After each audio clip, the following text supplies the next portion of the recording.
Well, hello everybody, and thank you very much for joining us for another one of our amazing specialist seminars. Today we have John Littleton, who is a consulting and organisational psychologist, and he is significantly experienced in looking at returning people to work, overcoming barriers to return to work, helping people deal with their issues that are preventing them from succeeding in the workplace and in life, as well as a whole range of other things. But that's what we're here to hear from him today in his amazing seminar, which I have already reviewed the slides and it's going to be good. Getting injured workers engaged in the return to work process. And this is critical, I think, for all of the people in our industry, because regardless of what side you're on or where your interests lie, at the bottom of each one of our matters is an injured person. And we all know the evidence shows it time and time again that when a person is able to return to some kind of meaningful work, their outcomes socially, emotionally, financially, and in terms of their relationships with their loved ones are better. So without further ado, I hand over to you, John, and thank you all. If you could please keep yourselves muted so that no noise from your home or workplace interferes with the recording. But at the end of the session, there will be a time for you to ask questions. Thank you so much. Thank you, Michelle. Appreciate that. Welcome, everybody. As Michelle very kindly, and she's often very kind about that, said, I'm a psychologist. I've been doing that since 1998, I think is when I first started. And probably from 2003 onwards, I've been working in the workers' comp system one way or another, initially as a case manager, but then or rehab consultant, but then in private practice, I still am, where probably 10-15% of my clients are recover clients. So a lot of experience working psychologically with injured workers and looking, when you're a rehab consultant, you talk to everybody and you start to notice patterns. And also a few years ago, well, quite a few years ago, worked in the same place as a person called Dr. Peter Cotton, who was a clinical and organisational psychologist, and worked for WorkSafe Victoria. And he did a lot of research, and we worked together on presenting solutions and looking at what causes injuries and how to manage injuries. So I'm sort of leveraging off that and some research from Comcare at the same time. So I'm going to hopefully get the slide up now, and get rid of that.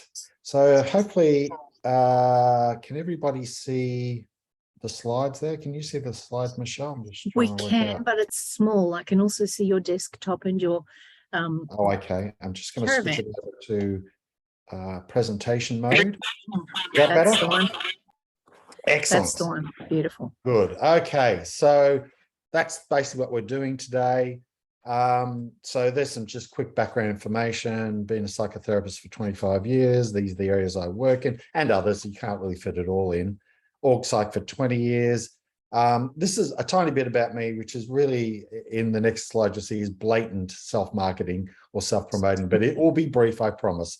So my area of interest, or interests as an organisational psychologist, which focuses on psychological aspects of the workplace, is this came out of a lot of the work from Peter Cotton on leadership, teamwork, resilience, and how both the individual, because a lot of focus on resilience and mental health focuses on the individual, but in actual fact, there's a lot of evidence to suggest a resilient workplace also includes the leaders, the managers, the team, the organizational itself around workplace climate and workplace culture. Also do some independent psychological assessments, fitness for duty, return to work, a few other bits and pieces, organizational surveys to look at their mental health and what drives stress in the workplace. Those sorts of things are often my areas of interest. And psychometric testing in light of how do you recruit the right people into the right roles, and how do you promote the right people into the right roles as well. So that's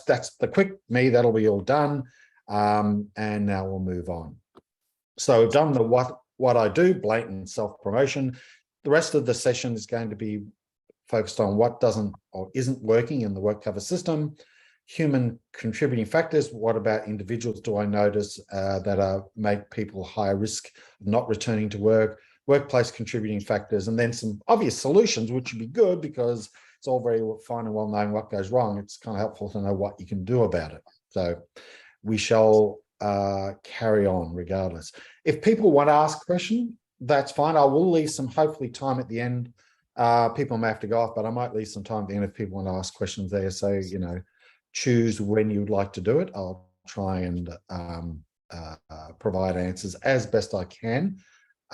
There will be one little activity in here where I'm hoping some people might give me some responses. It's an experiential learning activity, which I think will be fun and useful. And so I'm hoping a few people will, because the easiest thing to do is turn the video off, turn your mic off and just sit there. And that's fine, understandable. But if I might ask a few brave souls to actually respond to what they think. So anyway, so what doesn't work in return to work? So I've sort of identified a bunch of things I've really noticed in my clinical practice of pretty much coming on 20 years of working with injured workers. The first is a hostile or ambivalent worker. So the employer, that is that the employer blames the injured worker for having the injury, or, you know, it's like, this is now costing me, I've got to replace this person, I've got to pay their wage, etc., etc. Oh, this person is feigning injury or whatever it might be. So there's a negative attitude towards the injured worker. And another really important one that Comcare brought up, which is the absence of contact between the injured worker and the employer. That is, the employer never makes contact unless it's a legal issue or an administrative reason. Other than that, the employer is just sitting there. That's really bad practice and can really delay return to work. Next one is, this is one of my quotes. I hope I don't offend anybody here, but these are things I just see as very clear. If an injured worker has been in the workers' compensation system for more than 6 months, by very nature of the injury, if they didn't have a mental health problem when at the beginning, they'll have one by then. In other words, the system itself tends to cause psychological injury or causes psychological issues. Sometimes you get what's defined as a hostile or what I call feckless insurer. That is, the case manager themselves is either very anti the worker or very resentful, or they've just had a lot of injured workers who, you know, the problem is that in the work cover system, you get a certain percentage of people that are rorting the system deliberately, and some of them are very skilled at it. There's no doubt about that. But and that's one group, and there's another bigger group which I call the serpentiners. That is, they're not wanting to return to work, but they're anxious because they're injured, they're away from work, they've had all these mixed results in their return to work, their mindset is challenged by what's happening to them, they're confused, and they're delaying the return to work because they're often scared or anxious. And they can get lumped in with the people who are deliberately malingering. And that means rehab case managers can often sort of lump everybody in the same boat. The first sign that something's going wrong, or this person is dying, up, they're malingering, and therefore becomes hostile. And, you know, honestly, we've seen stuff over the last 12 months, 2 years about, you know, the reward system for getting people off the system, off work cover, which has led to people, you know, some case managers deliberately being inappropriate in the way they've got people off the system. And then there's some case managers who just, you can't get hold of them. And I often say to injured workers, you've got to be aware they may be managing 80 or 90 cases. They've got things they've got to get through. So sometimes they don't get back to you in a long time, but sometimes it's just, you hear, and this is from the injured worker's perspective, you just hear them saying, they never get back to me. They don't pay. It's been 3 months. I put in the payment for my travel, haven't heard anything. You know, OT's put in a request for a ADL assessment or activities daily living. They said I should have this equipment, haven't heard anything back. So they're things that also create barriers. What I call the medical roller coaster ride, again, not having a go at anybody particularly, but the number of injured workers, especially physical injury, who go, oh, well, I went to the doctor, they sent me off to the specialist said we do this, we did that, didn't help. Put me on this medication, had to up it again. No, that didn't help, got to up it again. We've tried my favorite, which is the sort of cortisone injection, which it didn't work at all, made things worse, worked for a few days. Some people say it works well, but often it's a roller coaster ride of hope and then failure, and then hope again and failure. And psychologically, these injured workers are really going up and down and up and down and become eventually very deflated and very depressed. What I call the multidisciplinary approach, which is another problem within the work cover system that they're trying to overcome, but basically it's, here's your doctor, here's your physiotherapist, here's the psychologist, here's the rehab consultant, here's the case manager. How much do they really sit down with each other and have a good conversation? What are you seeing? What am I seeing? Et cetera, et cetera. Whilst, case conferences are designed to overcome that, they often don't work. And the people helping or meant to be helping this injured worker are not communicating very much. My AHRR, or Allied Health Recovery report, have you spoken to the doctor? Well, no, I haven't spoken to the doctor. Has he spoken to, or she spoken to me? No, they haven't. Do you agree with them? Well, I don't know. It's a system, that's what we call multidisciplinary or siloed approach, where there isn't a lot of cross communication. And I know rehab consultants are meant to be liaising, it's the word they use, liaise, but that isn't even, I think, hitting the mark. So often you get a person, injured worker, feeling like they're jumping from one to the next, and they'll often hear them saying, oh, I had 3 appointments today, and they asked me the same questions, and so on and so forth. And it's just something that is a failure in the system, or we haven't quite got right yet. And it adds to the poor outcomes for return to work. And of course, the pain itself, chronic, or what we now like to call persistent pain, which is just people living with 3 out of 10, 4 out of 10, 5 out of 10, 6 out of 10 levels of pain, which is just like, if you've ever had a toothache, it's just like, especially for nerve pain, it's like that, and it wears people down. So psychologically, they're becoming more distressed and more deflated, and these are the things that are really set up for barriers within the work cover system, of which psychologists are in there too, in terms of psychologists often feeling like they don't know. I remember I had one case manager say to me, well, John, why aren't they getting better? And I said, well, and I just listed literally all these things I just listed were happening. And I just said, so what am I meant to be doing? It was just, if all this is happening to the person, and it's actually a force, it's a force field analysis. These things are pushing them into further depression, and I'm trying to push the other way. What chance do I have? And it's not that I'm giving up, it just makes it harder. So this is we're going to do a very quick little activity. I'd love some feedback from people. I want you to look at the picture, and I'd like you to take people just quickly, literally, to turn on their mics and interpret the picture for me. What do you see happening in the picture? If you created a little brief story, what's the story behind this picture? So I'd love it if just a couple of people, just off the top of their head, tell me what they see happening there. I'm going to say that the picture of the 2 women creeps me out, because the older person behind the woman in the front looks like a nun. Yes. And reminds me of my schooling in Catholic schooling, which was nothing short of cruel and brutal. So that whole photo creeps me out. Yeah. I suspect the nun has said something demeaning or to bring the woman down. Yeah. Excellent. Thank you for that. That's great. That's one. Somebody else. And there's no right answer, so I'm just curious what people see in the picture. So thank you for that. Who else? Please feel free to unmute yourself for the purposes of commenting. Won't get it wrong.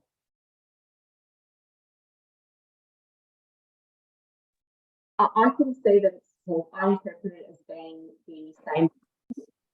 So that's like a younger woman, and she feels older. So that's her inner self. So it was a bit hard to hear, but are you saying that there's the younger woman and the older woman at the back is her, but aged? Correct. Yeah. Okay. Thank you for that. Someone else. Can you hear me? Yep.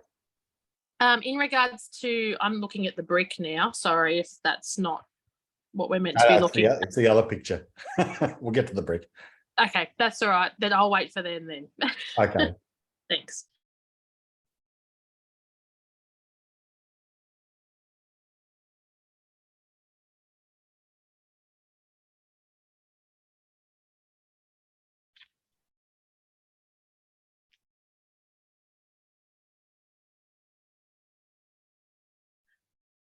Looks like you've only got If I may jump in, Yeah, I'm not please. sure that I see. I think for me, it's definitely two distinct people, but I notice their eyes are averted in opposite directions. So definitely, possibly an intergenerational disagreement or some sort of disagreement. They're definitely not on the same page. Excellent. Thank you for that. That's great. One more person, just someone else would like to just, whatever you see in that picture, just go with it. I see kind of the complete opposite. So I think, you know, they're somewhere crowded. She's the young one sort of, the old one spotted something and pointed it out and having a little giggle. Right. Yeah. Fascinating. Excellent. Thank you. That's great. So what you're seeing here is something called a thematic apperception test, or TAT. A thematic apperception test is something developed in psychoanalysis where, like the ink blot test for those familiar with the Rorschachs, that you have a neutral picture which has no inherent meaning in it. So your unconscious brain has to do the interpreting. And so, as Michelle pointed out, her unconscious brain immediately took her back to her childhood, into the Catholic school, because in her unconscious brain, that looked like a nun. And therefore, it brought up memories and feelings associated with that experience and created a feeling. Someone else made that relationship. And these are all very classic. These 3 or 4 things people said, I've heard before. The classic, oh, younger woman, older version of self. And maybe, you know, sometimes the person saying the older person's worrying about the young person because they know that's where mistakes were made and they're worried that they're going to make the same mistakes and they've got the hindsight of wisdom. And someone else going, oh, very different one person, the older person's being critical of the younger person, and etc. These are all very classic. And for those people, I'll talk to you after, because you definitely need therapy, because that's what Rorschach or the thematic apperception test is looking at. It's looking at the unconscious belief systems that we impose on to our external world. Wow. That's what they're designed to do. But I was only kidding with that last comment. But a famous clinical psychologist, Michael Yapko, once said, if you want to come across as either insightfully brilliant or a bit of a wanker, what you want to be able to say is, in the middle of a conversation that's deep and meaningful, just look into the middle distance and say something like, life is an experiential Rorschach. And just look deep and meaningful. They'll think you're so wise or think you're a wanker. I'm not sure which. Depends. The point of that statement and what we're doing here is that your psychotherapy is very much based about how is our unconscious mind interpreting our reality outside of ourselves. And often when I'm starting psychotherapy, I do a few of these little activities to help the client understand that they don't see reality. We're all seeing a version of reality. And that's because of our brain wiring.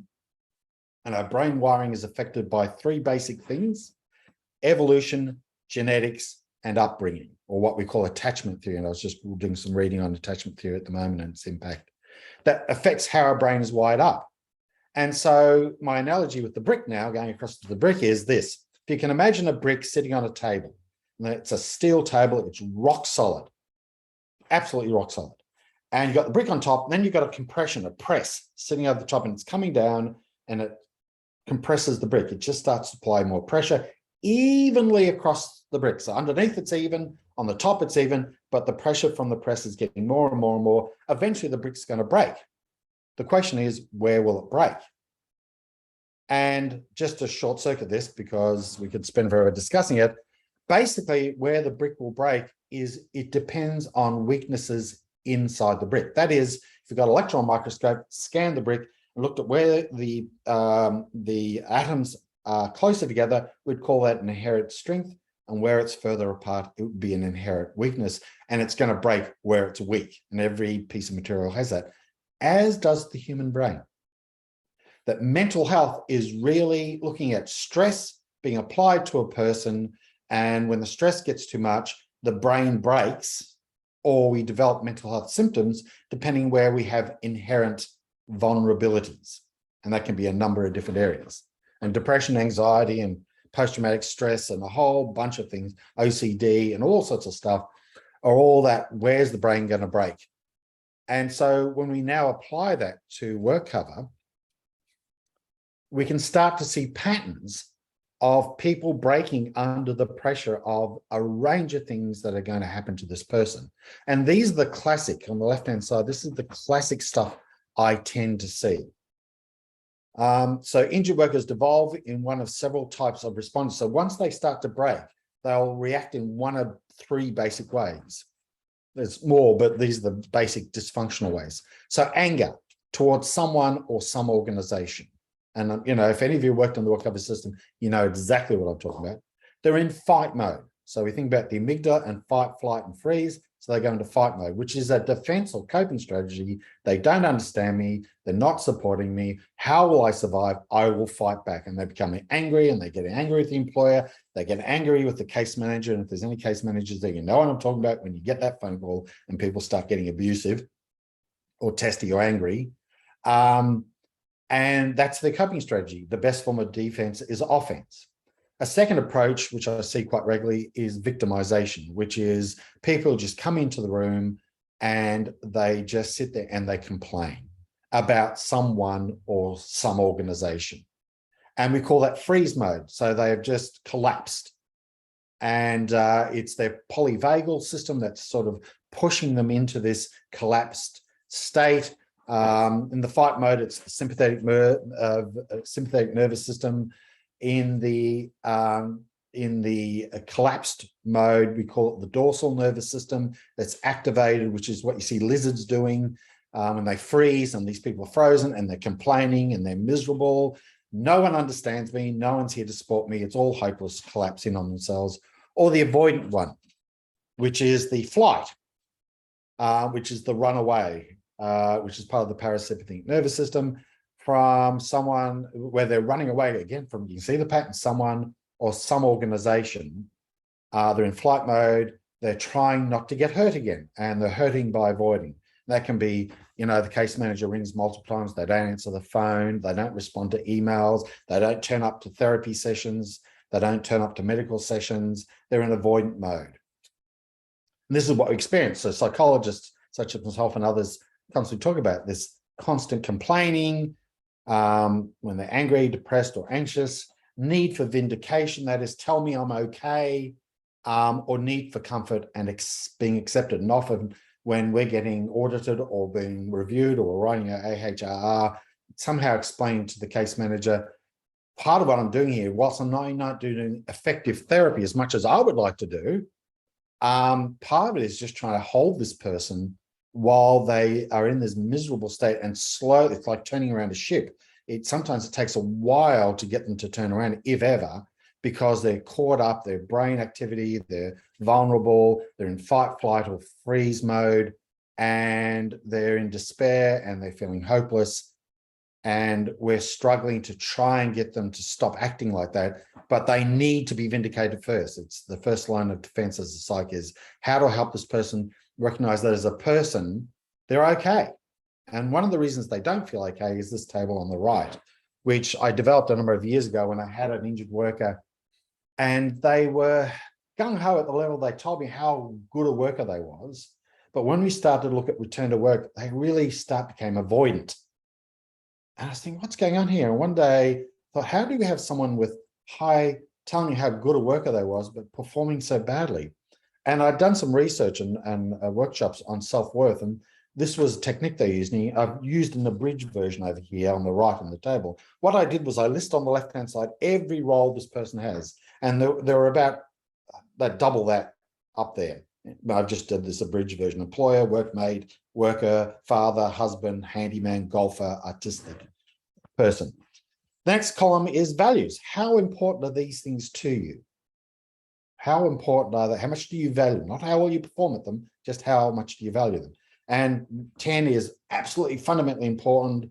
0 or 1 would be hardly at all. And you can see how they scored. Imagine that doubled again with more roles. And then the next one, before the injury, how well did you perform that role? You know, again, 10, I was brilliant at it. 1 is pretty crappy. And you can see how they valued themselves. And then it's a case of maths. Multiply the value by the performance beforehand down the bottom, and it would have been around 800, 900 points. It was actually what I got, but we'll go with 411. That's self-worth, even in the name, self-worth. How do you value yourself? by the different roles I play, how well I play them, and how important that role is to me. And you can see it kind of makes sense. There's the for-injury role. Now we go to the fourth column. Now, how well do you perform these roles after the injury?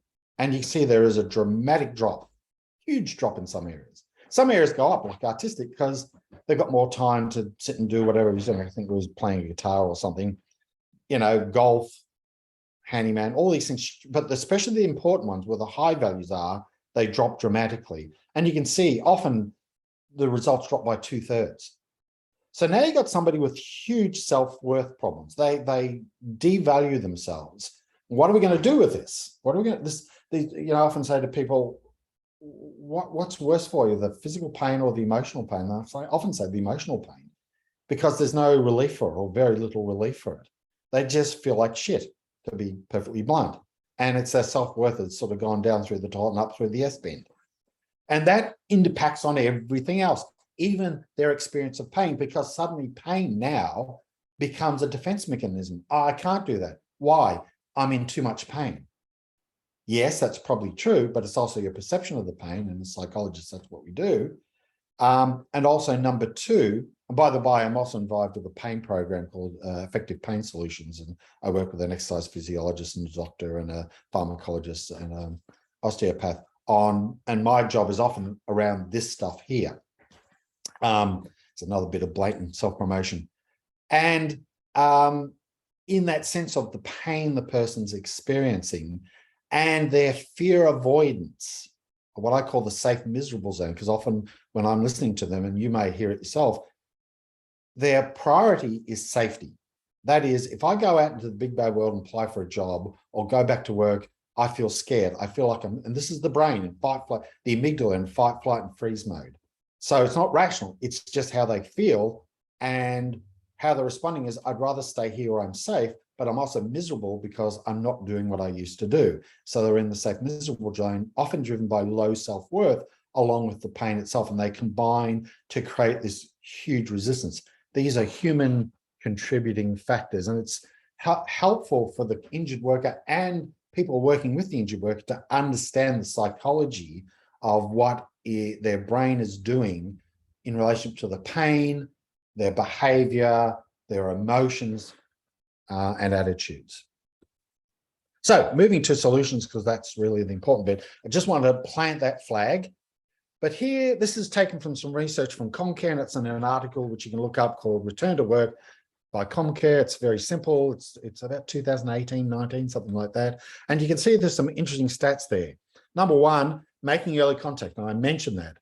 If an injured worker is contacted by the employer within 3 days, for a physical claim, there's something like a 26% increase in return to work and 45% for psychological. And it's even more important for psychological, because if you're sitting at home and you've got a physical injury or psychological injury and no one's contacting you and you're depressed and you're fear avoidant and no one's contacting you, your brain, I'm not going to ask, your brain's going to decide that its interpretation, its experiential learning will be, nobody likes me, everybody hates me, I think I'll go eat worms. Or in other words, it's dangerous out there because no one's countering my internal negative beliefs. So therefore, my employer doesn't love me anymore. They're blaming me. They don't like me. And I've heard it multiple times. I haven't heard from the employer for weeks. So there's a void there. It's something called a gestalt, where if there's an absence of information, the brain will fill it in for memory and often will defer to the negative. Our brains are predisposed towards going to the negative because evolution has trained our brain to do that. Another one is developing and maintaining a positive workplace culture. You can see the stats there again. Physical injury, 25%, psychological 10% increase in return to work rates, because people, it's, I remember World Health Organization's study it was way back in 97, I think. It looked at the what drives healthy workplaces, and the number one was the people you work with. There was a number one factor, your family, your other family. If it's negative, well, I don't want to go back to work there. If it's positive, well, I do want to go back there. Even though I'm feeling pain, there's a positive incentive to do that. reduce the concern associated with lodging the claim. Again, you're 3 to 0.1 times more likely to return to work because you're reducing barriers which the employer or the insurer or whoever might be putting out there in a moderate way, but the injured worker with their unconscious brain is amplifying into major issues. And we call that psychological suffering. Psychological pain is what's real. Psychological suffering is what the brain does with that information, often catastrophizing, which is a very common event. Ensure the injured employees have access to early appropriate medical access. Don't see it as much, but I think it's very clear that the earlier the intervention, especially in psychological injury, but also physical, it applies, because with pain and with psychological injury, the brain is adapting. It's neuroplasticity, or something even more perverse called competitive plasticity, where the brain is completing for brain cells. And with pain, if the pain is persistent, then more brain cells get taken away from what they're doing around the pain centers of the brain and get built into doing something else, focusing on the pain, because the brain doesn't understand the difference between persistent pain and acute pain. So therefore, if pain is there, it must still be an injury. Therefore, I have to focus on it. And the brain is subsuming like a caliphate of pain, more neurons into it. So pain levels go up, and it's a self-fulfilling prophecy in terms of that. So creating positive feedback and positive attitudes towards the person. Psychological, it's the same. You know, I'm not hearing from the thing, this is failing, this is not working, things are getting worse. And I call it a homeostatic brain. The more the brain takes on an attitude, the more it's very clever at actually taking information that is consistent with their belief system and attaching that to what's happening and ignoring information that's contradictory. Why does the brain do that? Because evolution has trained the brain to say consistency leads to predictability. Predictability means you always know how to act in a situation, which keeps me safe. Therefore, I don't like inconsistent information. Therefore, I'll ignore information that's contradictory and stick with the stuff that is consistent. And if they're in a depressed state or they're in pain, the brain will just keep feeding that in. So we need contradictory information coming in, including things like access early medication, early treatment, to get on top of before the brain starts to decline, either with pain or with psychological pain. Respond positively to an employee's injury. It's easy for workers especially and others to look at it and go, oh, you know, this is, you know, be negative. But it's not that we're being light and fluffy. It's just that we're trying to start early by giving positive feedback and positive responses. You know, and I remember, I can't mention who it was, but it was a major government agency. And we talked about that first one I talked about, early contact, positive response. Well, we talked about early contact, and they started doing it and it wasn't having an effect. And we checked in with why. They were ringing the injured worker and saying, so when are you coming back to work? Well, that doesn't sound very positive. So we had to educate them. Okay, so what you want to do is show interest. How are you going?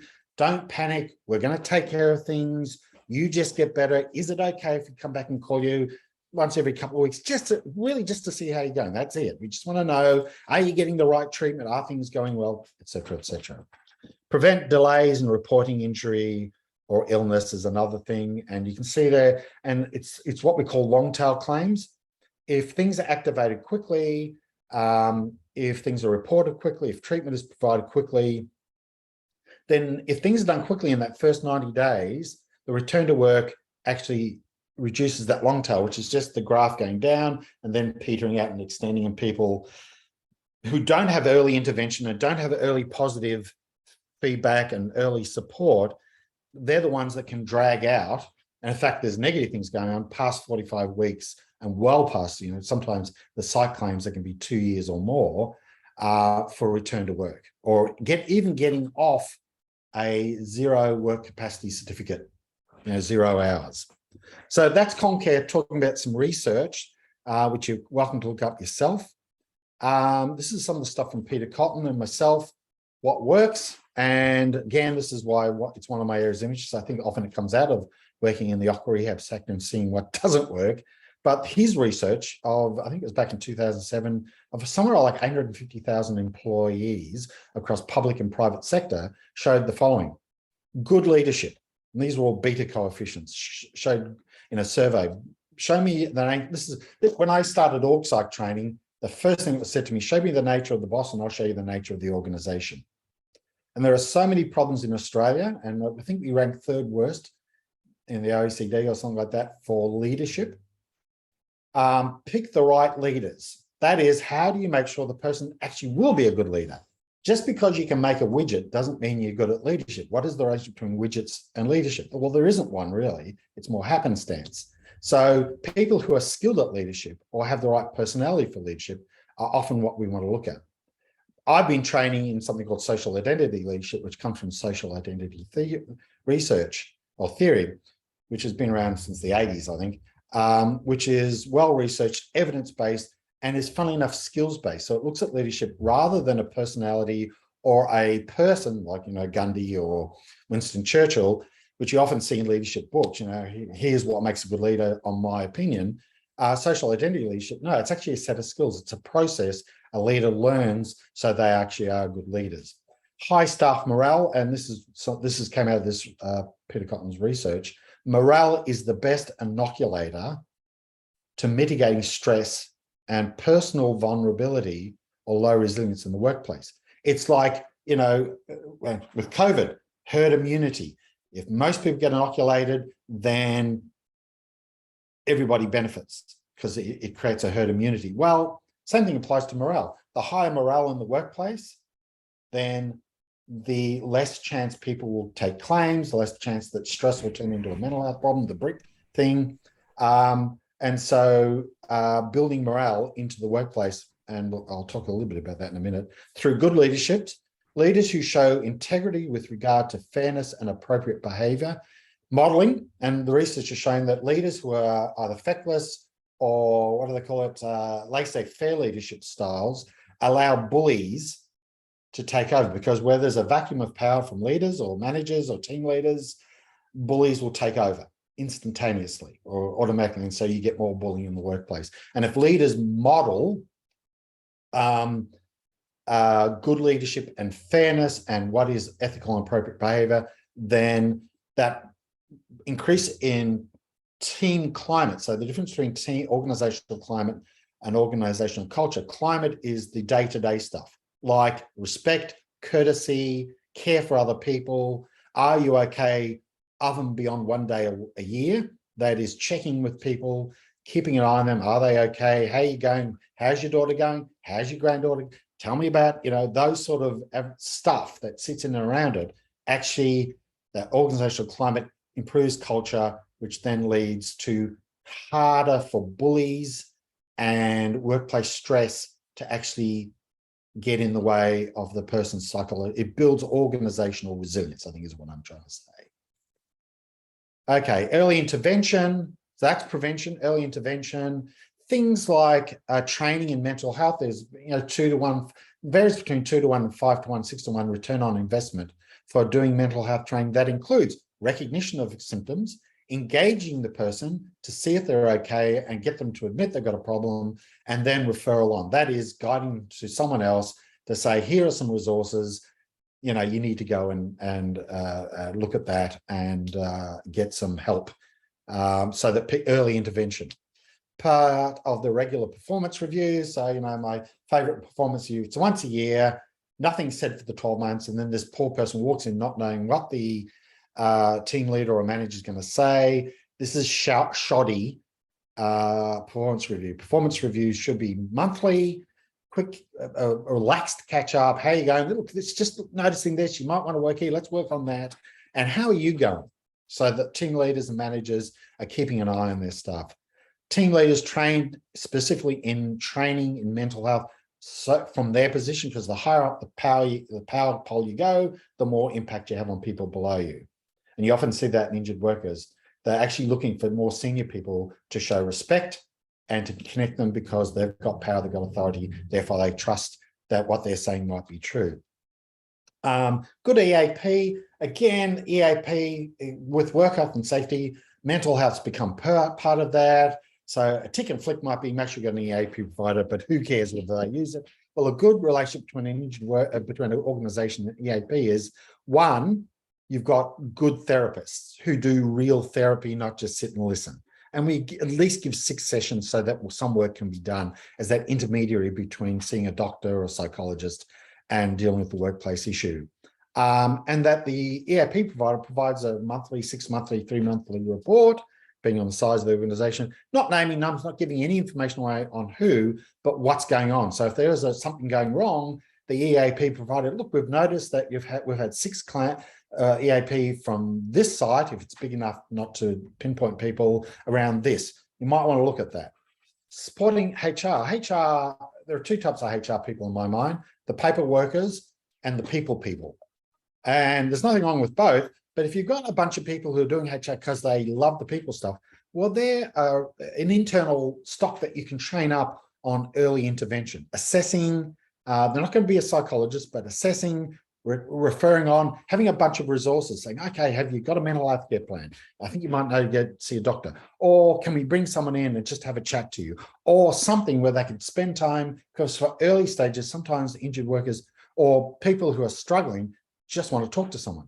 And if there's a good HR person who's got a bit of training, they don't have to be psychologists, they just need some training in basic reflective listening, understanding, showing concern, and knowing the internal workings of the organization and saying, okay, maybe I can talk to this person and maybe we can change your job for a while so that that isn't causing a problem. Then we'll bring you back when you're ready, blah, blah, blah, saves a lot of time and money.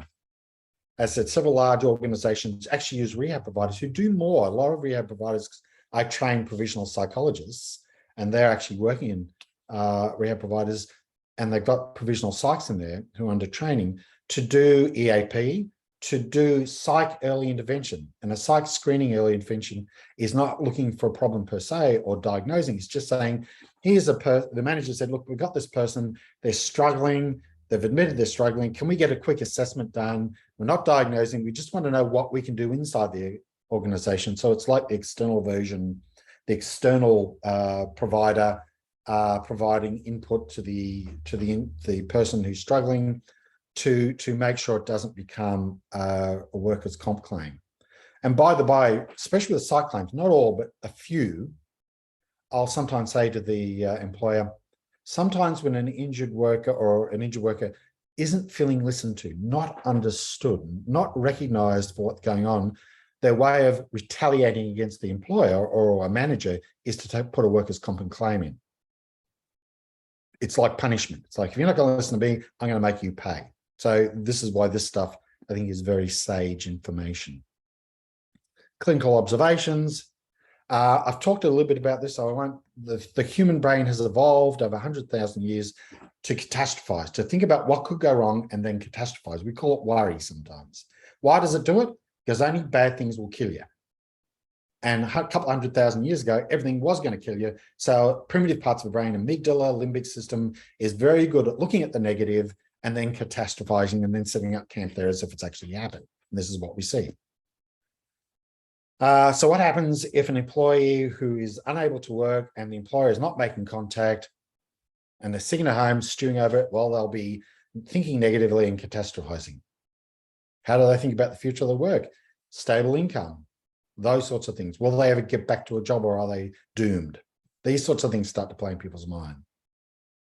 What do workers know about the rules and guidelines of the workers' compensation system? How often do they get flyers and pamphlets? How often does a doctor, a rehab consultant, an insurer, or someone sit down and say, these are your rights, these are your responsibilities, this is how the system works. Have you got any questions for us? Because now, right at the beginning, because I'll get them as a psych, and it'll be 3-6 months after the injury, and they still have no idea. And I'm sitting spending my first session explaining the rules and responsibilities of workers' comp and what to actually expect so that they're not shocked. Employers have somewhat sway over the insurer. So often I'll hear insurers, it's difficult because, and I'll say, okay, so if you're an employer, yeah, you're the customer. It's not that you can tell them to breach rules, but you can be on their back saying, so when was the last time you talked to the injured worker? Do you have a rehab consultant involved? Are they getting their medication? Are they getting things paid? Because by the evidence I provided, these things help. This is why employing a rehab provider, because their job is to consult. They're always allied health professionals, physios, exercise physiologists, provisional psychologists, OTs, and so they have an expertise. And in fact, the guidelines say Number one rule, never return to work, back to work who could be re-injured. Number two, in the rehab consultants guidelines is basically you're the expert in the field. You're meant to give expert advice on what's going on and come up with solutions. So they're very handy that way. And an interdisciplinary approach, which is where all these people actually talk to each other. Obviously, if everybody's busy, but it makes a huge difference if everybody sits together, whether it's on the phone, video, even better, and says, well, okay, what are you seeing? Okay, how are we going to solve that? Oh, I think, okay, good. Here's an action plan. Let's go work with that and go from there. What do you see what I see? Okay, folks, that's it. I've sort of bolted through it very quickly, but you'll have the PowerPoint presentation. If you have any questions right now, if people need to go, go. If anybody wants to ask a question, I'll be here for a few more minutes. But other than that, thank you. And I really hope you found something useful about today. Thank you so much, John. That was really, really fascinating. I learned a lot myself. That was magic. People, would you like to ask any questions? Please feel free to unmute yourself and pop in.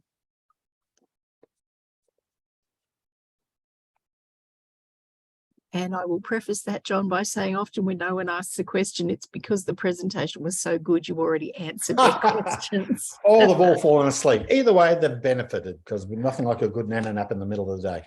Oh, no, it looks like we've got a question coming in. Yep. Yeah, sorry. Can you hear me okay? Yes. Yes. Yeah. I guess my question is around, obviously at the start of the presentation where you said, you know, exposure to the workers' comp scheme itself can, you know, distress to a worker. So at what stage would you have a conversation with the injured worker about, or I guess it's probably more a conversation you would have with the doctor and the treaters in regards to potential referrals to like psychological treatment without it becoming I guess what I see as a case manager is that you know, a worker has a physical injury and you're right, you know, the exposure to the scheme and the all of those things that you mentioned does impact them. And then before we know it, we've got a secondary psychological condition that nearly every single time an IME will support that it's related to the compensable injury. So is there a point in which I guess early intervention, acknowledgement of that or noticing that is something that would benefit? Well, just to clarify what I do, I am the treating psychologist. So I haven't done case management or rehab for years. So having done it though, but now I'm the one who gets it. But in terms of when is a good idea, well, psychs are funny things. It's always how long's a bit of string. But ultimately, one of the things, and this is one of the reference points, there's something called the flag system, which you're probably familiar with, which is flag alerts for raising flags: red, which is medical; yellow, with the psychosocial; blue, which is employer related; and black, which is system related, which are things that tell us what can predict a long tail claim or what can predict a delayed return to work. And it's a natty little, I can send it to Sophie or someone like that, Sophia or Michelle. I think I've sent it before, I'm not sure, but I can send it again. And if you want to hand it out, it's a nice little thing. It's a tick box thing. It's not a questionnaire. It's just, what is this person experiencing? And if you start to see a lot of psychosocial, especially yellow, blue, and black flags showing up, you need to get them in to see a psych. If you've got a good early assessment process, or use an OC rehab provider with a provisional site, at least a provisional site doing the assessment, the INA or initial needs assessment, that's the sort of stuff that should be highlighting this stuff. That's where I'd expect those people, because it's not the case manager's job, they're too busy. It's who are the specialists? Well, assessment at the beginning, the IME or the initial evaluation, it could be built in there, or it could be built in by sending off early intervention, OC rehab before this, and we're going to do a one-off assessment. Let's see what does this person need?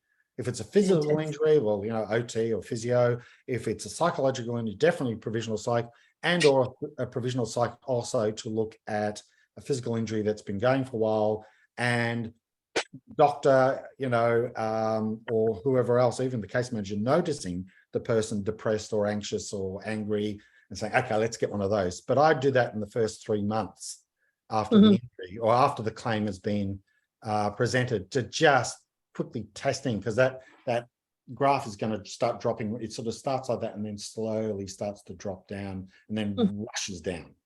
So Wow. catching it up here through an OC rehab provider providing us a competent one, providing a good initial assessment or early evaluation, something like that would be handy. Thank you so much. Everybody, we're going to have to wind up, I'm afraid. But the recording for this and the slides will be coming out to you within a day or so. I just want to say a huge thank you to you, John. That was really insightful, very interesting, really well presented. And the comments in the chat are saying the same thing. Thank you so much. Now, everybody, so that you're aware, the lovely John Littleton is available to book for assessments through MAG, and he writes an excellent report. Thank you so much, everybody. Have a great rest of the day and a wonderful weekend. Thank you. See you, everybody.